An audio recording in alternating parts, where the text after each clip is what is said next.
네. 제가 창세기를 계속 나가고 있는데 창세기를 좀 빨리 나가도록 하겠습니다. 그래서 어 빨리 창세기를 끝나고 이제 다른 말씀을 전해 드리고 싶습니다. 27장 내용은 이제 이삭이 에서에게 이야기합니다. "내가 인제 늙어 죽을는지 알지 못한다." 에서에게 "빨리 사냥을 해서 고기를 잡아서 별미를 만들어서 나에게 가져와라. 그러면 내가 너에게 축복을 해 주겠다."라고 이야기를 합니다. 그런데 그때 그 이야기를 리브가가 듣습니다. 리브가는 야곱을 더 사랑했습니다. 그래서 리브가는 야곱에게 "내가 별미를 만들어 줄 테니까 아버지에 가서 빨리 형 에서 대신 축복을 받으러 갑니다." 그러자 야곱이 "형은 털이 많은 사람이고 나는 털이 없는 사람인데 들키면 어떡합니까?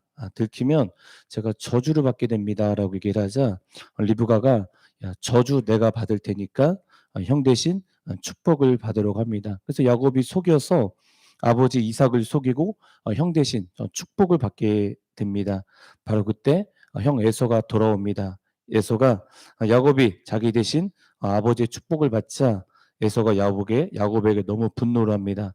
그래서 야곱이 이제 외삼촌 집으로 피하려고 합니다. 그래서 27장 46 절에 보면은 이제 리브가가 빨리 도망을 가야 되는데 또 야곱이 이때까지 결혼을 하지 못했습니다. 그런데 21장 46 절에 보면 리브가가 야곱의 이방 여인을 만날까 봐 너무 걱정을 합니다. 그래서 "야곱아 외삼촌 집으로 도망을 가라."라고 얘기를 합니다.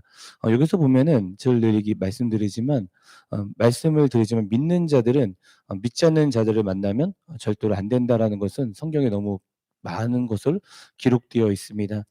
바벨론이 포로 잡힌 후 다시 귀환을 할 때 그때 에스라가 외쳤던 그 설교가 뭐냐면 "믿지 않는 자와 헤어져라."라는 것이었습니다. 에스라 사역은 어떤 건축의 사역이 아니었습니다. "믿지 않는 자들을 만나지 말아라. 이방 여인과 헤어져라."라는 것이 에스라 사역이었습니다. 그러니까 그리고 28장 창세기 28장 1 절에 보면 또 이삭이 야곱을 불러 이렇게 얘기합니다. 그에게 축복하고 또 당부하여 이르되 "너는 가나안 사람 딸들 중에서 아내를 맞이하지 말고."라고 얘기합니다. 그러니까 이삭이 야곱에게 부탁을 합니다. "절대로 믿지 않는 자 만나지 말아라. 결혼하고 나면 돌이킬 수가 없기 때문에." 이야기를 합니다. 그런데 이 창세기 28장 8 절에 보면 에서는 이방 여인을 만났습니다. 에서가. 그래서 창세기 28장 8 절을 한번 보시면요. 에서가 또 본즉 이 가나안 사람의 딸들이 그의 아버지 이삭을 기쁘게 하지 못하는지라 이렇게 돼 있는데 에서가 이방 여인을 만났는데 8 절에 이 에서의 아내가 리브가와 이삭을 기쁘게 해드리지 못했습니다. 그러니까 이삭 리브가는 하나님을 잘 믿는 사람이었습니다. 그런데 며느리 믿지 않는 사람입니다. 그러니까 영적으로 다르다는 것입니다. 그렇기 때문에 믿는 자를 만나야 된다라는 것은 우리는 성경을 볼 때 알 수 있습니다. 인간은 영적인 동물입니다. 결혼의 관계는 영이 합하는 것입니다. 그래서 고린도전서 6장 15절 17 절에 봐도 "창녀합하는 자는 그의 한 몸인 줄 알지 못하느냐." 일렀을 때 "둘이 한 육체가 된다 하셨나니 주 합하는 자 한 영이니라." 또 이런 말씀을 하고 또 고린도후서 6장 14절 15 절에 보면 "너희는 믿지 않는 자와 멍에를 함께 하지 말라. 의와 불법이 어찌 함께하며 어둠과 빛이 어찌 사귀며." 이렇게 말씀이 있습니다. 그러니까 영은 하나가 되는 것입니다. 그래서 결혼은 믿는 사람과 결혼을 해야 하는 이유가 영이 다르면 한 방향으로 나갈 수 없기 때문입니다. 어 그러면서 예수님과 사탄의 조화가 되냐? 마찬가지입니다. 안 믿는 사람과 믿는 사람은 조화가 될 수 없다라는 것이 성경적인 말씀입니다. 그렇기 때문에 믿는 자들을 만나야 되는 것입니다. 인간은요 영적인 사람입니다. 저희는 어 영혼을 갖고 있지만 영적인 사람들입니다. 그래서 예수를 안 믿는 사람은 그 안에 하나님의 영이 없습니다. 그리고 예수를 믿는 사람은요, 그 안에 하나님의 영이 있습니다. 그래서 여러분, 예수를 안 믿는 자와 예수를 믿는 사람은 너무도 큰 차이가 나요. 예수를 믿는 사람은요, 그 안에 하나님의 영이 계세요. 예수를 믿지 않는 자는 하나님의 영이 없어요. 그렇기 때문에 우리는 정말 예수를 믿는 자를 만나야 된다는 것을 성경에 자꾸 말씀하고 있습니다. 그래서 창세기 28장을 이제 쭉 보면은 이제 야곱이 이제 형을 피해서 이제 하란으로 가게 됩니다. 하란으로 가게 되었는데 그때 야곱이 한 곳에서 이제 돌을 가져다가 베개를 삼고 누워서 잠을 자고 있는데 꿈에서 하나님께서 나타나십니다. 그래서 하나님께서 나타나셔서 내 자손을 통해서 복을 주신다라고 말씀하십니다. 그러니까 야곱이 하나님을 만나고 거기서 제사를 드리고 그 예배를 드리고 그 이름을 베델이라고 하였습니다. 그래서 처음 야곱은 이 베델이라는 장소에서 하나님을 만납니다. 이것이 28장 내용입니다. 그리고 야곱은 서원을 합니다. 하나님, 나와 함께 하셔서 평안히 아버지 집으로 다시 돌아오게 해준다면 하나님께서 주신 10분의 1을 내가 하나님께 바치겠습니다라고 하나님께 서원을 합니다. 그래서 야곱은 이 하나님과 처음 만난 장소 그리고 베델에서 하나님과 서원을 하게 되는 내용이 창세기 28장 22절까지 내용입니다. 여러분 다 아시는 내용이기 때문에 그냥 설명을 하도록 하겠습니다. 그래서 우리는 잘 알고 있지만 이제 야곱이 라반의 집에서 살게 되고 레아와 라헬을 만나게 되고 엄청나게 부자가 되고 났을 때 이제 라반의 집에서 도망하고 나올 때 그때 하나님께서 야곱에게 이렇게 말씀하십니다. 그러니까 20년이 지났죠. 그때 하나님께서 창세기 31장 13절에 보시면 제가 한번 읽어보겠습니다. 나는 베델의 하나님이라 내가 거기서 기둥에 기름을 붓고 거기서 내게 서원하였으니 지금 일어나 이곳을 떠나서 내 칠생지로 돌아가라 하셨느니라 하면서 나는 베델의 하나님이다. 야곱이 처음 주님을 만났던 그 장소를 기억하게 하십니다. 그 야곱이 20년 전에 하나님과 처음 만난 그 장소, 그 시간, 그곳을 기억나게 하십니다. 그 야곱은 까먹을 수 있었어요. 그런데 하나님은 그것을 분명히 기억하시고 네가 처음 만났던 그 장소를 기억해라라고 하나님께서 말씀하십니다. 우리가 이것을 보면 하나님은 처음 만난 그 장소, 그 시간, 그때를 기억하고 계시고 회상하고 계신다라는 것입니다. 주님은 우리가 처음 주님을 만났던 그 장소를 기억하십니다. 그리고 다시 처음 사랑을 회복하기 원하시는 것이 주님의 마음입니다. 예수님께서 갈릴리 바다에서 제자들을 부르셨습니다. 그리고 그들과 같이 3년 반 동안 동고동락을 하시면서 사역을 하십니다. 그러다가 예수님이 십자가에 죽으시러 갈 때 모든 제자들 주님을 버리고 도망을 갔습니다. 그리고 예수님은 죽으셨습니다. 바로 그때 막달라 마리아와 다른 마리아가 예수님의 무덤으로 갔습니다. 그때 천사가 나타났습니다. 그때 천사가 이 여자들에게 이렇게 얘기합니다. 마태복음 28장 7절에 보면 빨리 가서 그의 제자들에게 이르되 그가 예수님께서 죽은 자 가운데서 살아나셨고 너희보다 먼저 갈릴리로 가시나니 하면서 갈릴리에서 만나자고 천사가 전해줍니다. 빨리 제자들에게 갈릴리로 오라고 전합니다. 여러분 이거 무슨 말입니까?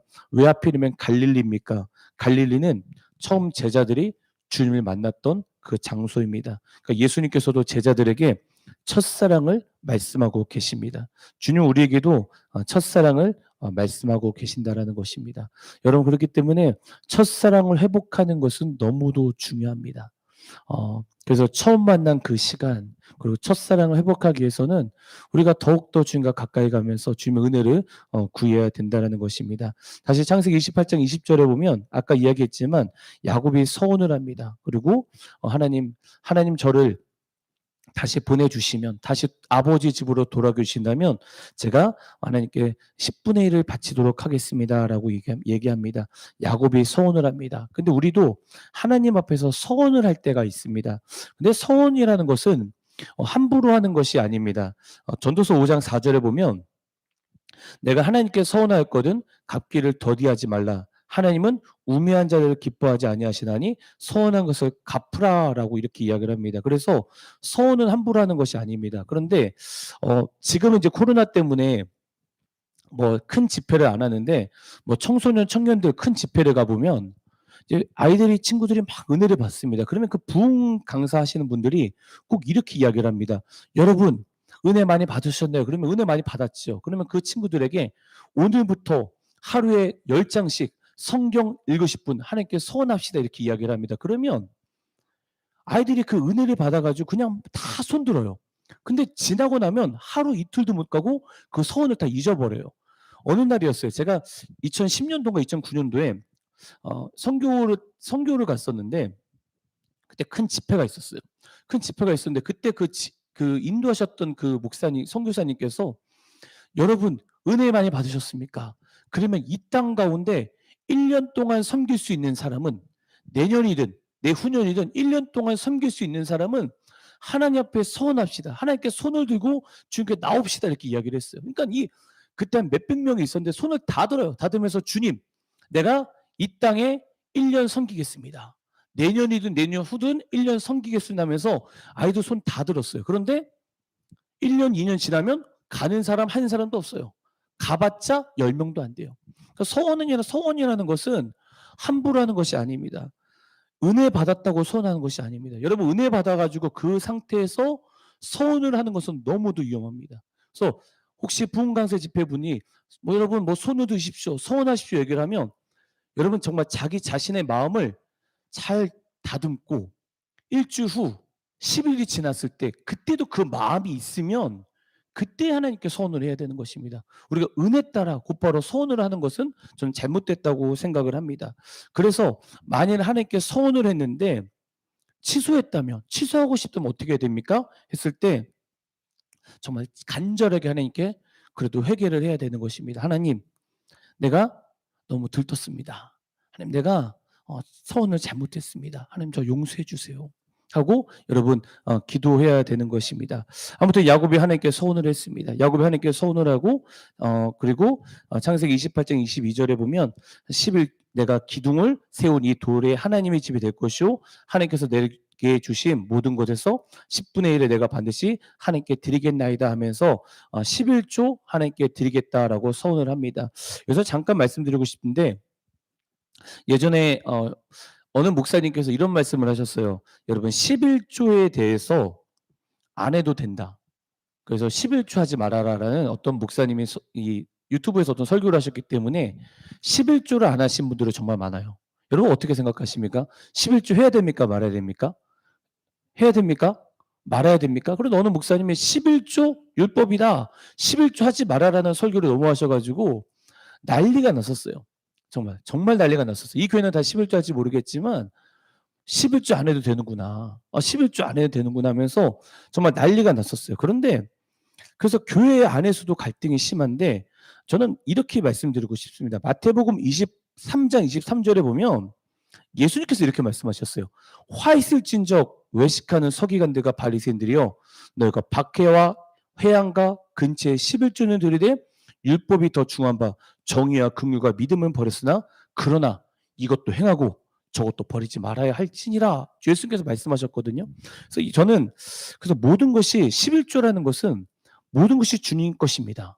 근데 내 것을 10분의 1을 주님께 드립니다라는 것은 저는 11조는 당연히 해야 된다라고 저는 이야기하고 싶습니다. 그런데 요즘에 11조에 대해서 얘기를 하면 타겟이 너무 큽니다. 정말 오늘 목사님들이 11조를 한다, 11조를 해야 된다, 11조는 주님 것이다 얘기를 하면 많은 안티 크리스찬들이 그것을 막 공격을 하면서 "아 저 목사 봐라. 저 목사 저 진짜 삭꾼이다. 저 목사 싹꾼이다. 사기꾼이다." 하면서 엄청나게 유튜브들이 많이 올리고 있거든요. 여러분 저는 11조는 해야 된다고 생각합니다. 율법적인 것이 아니라 모든 것이 주님 것인데 내 모든 것이 주님 것인데 10분의 1을 주님께 드리는 것입니다. 저는 그렇게 생각하고 싶습니다. 많은 목사님들이 11조 하지 말아라 설교를 너무 많이 하면서 이렇게 이야기하고 있는데 그런 거 보면 좀 마음이 좀 안타깝습니다. 아무튼 창세기 29장 내용을 보면 이제 야곱이 삼촌 라반의 집으로 갑니다. 네, 삼촌의 딸이 있었습니다. 한 명은 라헬이고 한 명은 레아였습니다. 근데 둘째 라헬은 너무 이뻤고 레아는 너무 못생겼습니다. 그래서 야곱이 삼촌에게 삼촌 라헬을 달라고 합니다. 그래서 삼촌이 너 라헬을 위해서 나를 위해서 7년을 일하면 라헬을 준다고 했습니다. 그래서 야곱이 열심히 라헬을 위해서 7년 동안 라반을 섬깁니다. 근데 창세기 29장 20절에 보면 제가 읽어보겠습니다. 야곱이 라헬을 위하여 7년 동안 라반을 섬겼으나 그를 사랑하는 까닭에 7년을 며칠같이 여겼더라 이렇게 되어 있습니다. 그러니까 20절에 보면 7년 동안 7년이 며칠처럼 여겼다라고 되어 있습니다. 그러니까 시간이 엄청 빨리 갔다라는 거죠. 어느 라디오 프로그램에서 이런 문제를 냈다고 합니다. 지금 이 나라에서 지구 반대편까지 가는 가장 빨리 가는 방법이 무엇입니까? 라고 문제를 냈다고 합니다. 그러니까 많은 사람들이 어떤 사람들은 비행기를 타고 가는 것입니다. 어떤 사람은 우주선을 타고 가는 것입니다.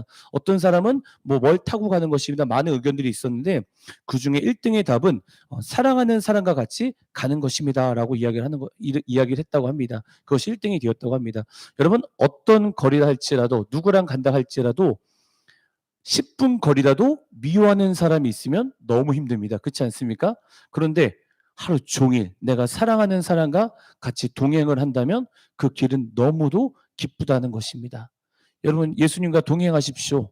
그래서 예수님과 동행할 때는 정말 야곱이 라헬을 7년을 수일처럼 느꼈던 것처럼 우리가 주님과 동행할 때 정말 하루하루가 엄청나게 시간 가는 줄 모르고 빠르게 갈 것입니다. 그래서 여러분 동행하시기 바랍니다. 그래서 야곱이 7년을 열심히 일을 해서 라헬을 얻게 됩니다. 그리고 야곱은 라헬과 결혼을 하고 라헬과 신혼밤을 보냈는데 아침에 일어나 보니까 신부가 라헬이 아닌 못생긴 레아였습니다. 그래서 야곱이 물어봅니다. 왜 삼촌 저를 속였습니까? 라고 얘기합니다. 그러자 이 라반이 이렇게 얘기합니다. 언니보다 아우를 먼저 주는 것은 우리 지방에서 하는 바가 아니다. 그러니까 이를 위하여 7일을 더 채워라. 그러면 내가 레아도 주겠고 라헬도 주겠다라고 이야기를 합니다. 그래서 결국 야곱은 레아, 라헬을 얻게 되었고 또 레아의 여종 그리고 라헬의 여종을 다 얻게 됩니다. 근데 야곱은 레아를 좋아하지 않습니다. 라헬만 좋아합니다. 그래서 레아와 라헬과 싸우는 내용이 이제부터 나오게 됩니다. 그래서 오늘 이 설교를 하고 싶었는데 한번 레아와 라헬의 싸우는 내용에 대해서 제가 잠깐 말씀드리고 싶습니다. 이제 라헬과 레아가 야곱의 사랑을 쟁취하는 모습을 보고 싸우게 됩니다. 여러분 창세기 29장 31절에 보면 제가 보겠습니다. 여러분 보시면 지금 야곱은 라헬만 사랑합니다. 레아를 사랑하지 않습니다. 그러니까 이름들이 여러분 그냥 이름이 아니에요. 경쟁에서 싸워서 하는 내용들이거든요. 제가 읽어볼게요. 창세기 29장 31절입니다. 여호와께서 레아가 사랑받지 못함을 보시고 그의 태를 여셨으나 라헬은 자녀가 없었더라. 레아가 임신하여 아들을 낳았고 그 이름을 루벤이라 하여 이르되 여호와께서 나의 계름을 돌보셨으니 이제는 내 남편이 나를 사랑하리로 다 하였더라 보라 하면서 이렇게 말씀이 있습니다. 그러니까 레아가 사랑을 받지 못합니다. 근데 자식을 낳게 됩니다. 그 자식 이름이 루벤입니다. 루벤은 보라 아들이다라는 뜻입니다. 그러니까 내가 먼저 아들 낳았어. 이제 야곱이 나를 사랑할 거야 이런 뜻입니다. 보라 내가 먼저 아들 낳았어. 야곱이 나를 사랑해. 그러면서 하지만 그래도 야곱은 라헬을 사랑합니다. 그러니까 창세기 29장 33절에 보면 그가 다시 임신하여 아들을 낳고 이르되 여호와께서 내게 사랑을 받지 못함을 들으셨으므로 내게 이 아들도 주셨도다 하고 그 이름은 시므온이라 하였다 했는데 레아가 다시 아들을 낳습니다. 근데 그 아들 이름이 뭐냐면 시므온입니다. 시므온 뜻은 들으시다는 소리입니다. 그러니까 무슨 뜻이냐면 하나님께서 레아의 편을 들으셔서 야곱이 나를 사랑할 수 있도록 내 기도소리를 들으셨어. 하나님이 들으셨어. 이런 뜻입니다. 하지만 그래도 야곱은 레아를 사랑합니다. 라헬을 사랑합니다. 그러니까 창세기 29장 34절에 보면 그가 또 임신하여 아들을 낳고 이르되 내가 그에게 새 아들을 낳았으니 내 남편이 지금부터 나와 연합하려다 하고 그의 이름을 레이라 하였더라 이렇게 있습니다. 다시 레아가 또 다시 아들을 낳았는데 그 이름을 레이 연합이라고 합니다. 연합. 그러니까 무슨 뜻이냐면 아직까지 남편의 사랑을 완전히 빼앗기 부족해. 그러니까 아들을 하나 더 주셨어. 연합이야. 바로 이런 뜻입니다. 그래도 야곱은 레아를 사랑하지 않습니다. 라헬을 더 사랑합니다. 그러니까 창세기 29장 35절에 보면 그가 또 임신하여 아들을 낳고 이르되 내가 이제는 여호와를 찬송하려도다 하고 이로 말미암아 그가 그의 이름을 유다라 하였고 그의 출산이 멈췄더라 이렇게 되어 있습니다. 레아가 자녀를 또 낳습니다. 그러더니 그 이름을 유다라고 했습니다. 유다는 찬송이라는 뜻인데 여기서 찬송이란 뭐냐면 내가 완전 동생 이겼어. 야곱의 사랑은 내 것이야. 이제 하나님을 찬송한다. 이런 뜻입니다. 그래도 야곱은 라헬을 더 사랑합니다. 레아는 자녀를 낳았는데 라헬이 자녀가 없습니다. 그래서 라헬이 야곱에게 이야기합니다. 자기 여종과 동침을 해서 자녀를 낳아달라고 합니다. 그러자 라헬의 여종과 라헬의 여종 비라와 야곱이 동침을 합니다. 그래서 난 자식 이름이 뭐냐면 단입니다. 단. 단이라는 뜻은 뭐냐면 심판이라는 뜻입니다. 그 심판, 이게 무슨 뜻이냐면 남편의 사랑이 나에게 있다라는 증거라는 뜻입니다. 그러니까 지금 자꾸 보면 레아와 라헬이 계속 싸우는 내용입니다. 아기를 낳으면서 야곱의 사랑은 내 거야. 야곱의 사랑은 내 거야. 라고 이런 뜻입니다. 다시 창세기 37장 7절에서 8절에 보면 라헬이 또 여종을 통해서 또 자녀를 낳게 합니다. 그러자 그 이름을 납달리라고 합니다. 납달리라는 뜻은 뭐냐면 경쟁하다라는 뜻입니다. 그러니까 무슨 말이냐면 언니야 싸워서 내가 이겼어. 언니, 야곱의 사랑을 절대 언니는 갖지 못해. 내가 가질 거야 라는 이런 뜻입니다. 그래서 언니와 싸워서 이겼다라는 뜻으로 납달리 경쟁하다는 뜻입니다. 그러자 레아가 점점 아기도 낳지 못하고 불안해합니다. 그래서 레아도 자기 여종에게 야곱과 동침하라고 합니다. 그래서 레아의 여종 실바에서 자식을 낳습니다. 그 이름이 뭐냐면 갓입니다. 갓. 갓이라는 뜻은 뭐냐면 행운이라는 뜻입니다. 그러니까 레아의 여종 실바에서 자식을 낳습니다. 아, 내가 또 자식을 낳았다. 행운이다. 이런 뜻입니다. 그러니까 이 레아와 라헬은 계속 어떻게 하면 야곱의 사랑을 차지할 수 있을까라고 하면서 계속 이렇게 이름을 짓게 됩니다. 다시 창세기 30장 12절에 보면은 레아의 시녀 실바가 또 둘째 아들을 야곱에게 낳음에 레아가 이르되 기쁘도다. 모든 딸들이 나를 기쁜 자라 하리로다 하고 그 이름을 아셀이라 하였더라 인데 이 아셀이라는 뜻은 기쁨이라는 뜻입니다. 그러니까 레아의 시녀가 또다시 아기를 낳습니다. 이번 이름은 아셀입니다. 아셀, 기쁘다. 뭐가 기쁩니까 여러분? 동생을 이겨서 기쁘다라는 뜻입니다. 그러니까 지금 자꾸 싸움이 왜 일어납니까? 야곱의 사랑을 독차지하기 위해서 자꾸 싸우는 내용입니다. 자꾸 싸우는 내용입니다. 그러자 어느 날이었습니다. 어느 날 이 레아의 첫째 아들 루벤이 합판채를 레아에게 가져옵니다. 합판채. 근데 합판채가 여기서 어떤 뭐 산상 같은 건데 라헬이 이렇게 얘기합니다. 야, 너 이 합판채를 나에게 주면 내가 오늘 밤 야곱을 당신과 같이 있게 해주겠다라고 얘기합니다. 그래서 레아가 라헬에게 합판채를 주고 그걸 레아와 야곱이 갇히게 됩니다. 동침을 하게 됩니다. 그런데 그때 정말 자녀를 또 레아가 낳게 됩니다. 그래서 자녀를 낳았는데 그 이름을 이사갈이라고 합니다. 이사갈. 이사갈이라는 뜻은 뭐냐면 값이라는 소리입니다. 값. 뭘 값을 주고 샀습니까? 합한 채를 내가 팔아서 그래서 자녀를 낳았다. 그래가지고 이사갈이라고 이름을 짓게 됩니다. 다시 창세기 30장 19절에서 20절에 보면 레아가 다시 임신하여 여섯째 아들을 야곱에게 낳은지라 레아가 이르되 하나님이 내게 후한 선물을 주시도다. 내게 남편에게 여섯 아들을 낳았으니 이제는 그가 나와 함께 살리라고 그 이름을 수분이라 하였다 했는데 다시 레아가 또 자녀를 낳았는데 수부름, 거함이라는 소리입니다. 그러니까 이제 야곱이 나와 함께 거할 거야. 야곱이 나와 함께 거해 줄 거야. 나를 사랑해 줄 거야. 이런 바람으로 지었습니다. 그래도 야곱은 레아를 사랑하지 않습니다. 라헬을 사랑합니다. 그리고 30장 21절에 보면 이제 또 레아가 디나를 낳고요. 그리고 30장 22절에 보면 이제 라헬은 근데 자기 태 속에서 낳은 자식이 한 사람도 없습니다. 근데 하나님이 라헬을 생각합니다. 그러면서 하나님께서 라헬을 생각하시고 나서 그러고 나서 아기를 낳게 됩니다. 그 아기 이름이 뭐냐면 바로 요셉입니다. 그래서 라헬에서 이제 드디어 요셉을 낳게 됩니다. 그러니까 여러분 요셉이라는 뜻은 어떤 뜻이냐면 더함이라는 소리입니다. 더함. 이게 무슨 말이냐면 한 명만 더 낳고 싶다. 더함이라는 소리입니다. 결국 야곱이 남자 11명, 베냐민 낳기 전에요. 남자 11명과 여자 1명을 낳았습니다. 그리고 그래도 야곱은 라헬을 더 사랑했습니다. 레아는 사랑을 받지 못했습니다.